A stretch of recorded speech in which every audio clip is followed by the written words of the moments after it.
La campagna vaccinale in Sardegna cerca di cambiare passo partendo dagli ultraottantenni. Secondo giorno di inoculazioni, oggi a Nuoro, presso l'hub della palestra dell'Istituto Superiore Ciusa di Viale Costituzione.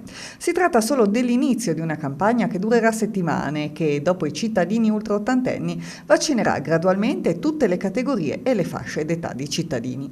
A partire da lunedì prossimo, l'hub di Nuoro si occuperà anche dei cittadini fragili o con gravi patologie. Come ha confermato l'assessore regionale alla sanità Mario Nieddu, in tutta la regione per queste fasce di popolazione sarà necessario attendere la prossima settimana, perché dovendo impiegare per loro solo vaccini Pfizer o Moderna, bisogna in primis contare le dosi disponibili. Gli anziani prenotati questa settimana a Nuoro sono in tutto 3.000 e a tutti sarà iniettata una dose di vaccino Pfizer. Dopo Nuoro, domani sarà la volta dell'inaugurazione dell'hub di Sassari presso la fiera Promocamera.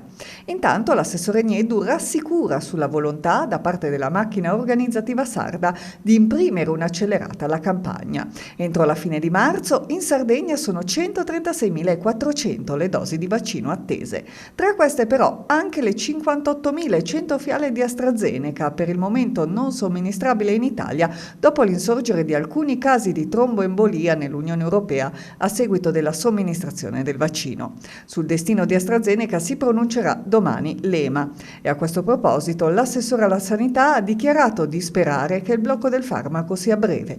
Suppongo che arriverà il via libera al vaccino che si è dimostrato sicuro. Negli USA e nel Regno Unito sono stati immunizzati milioni di persone senza problemi.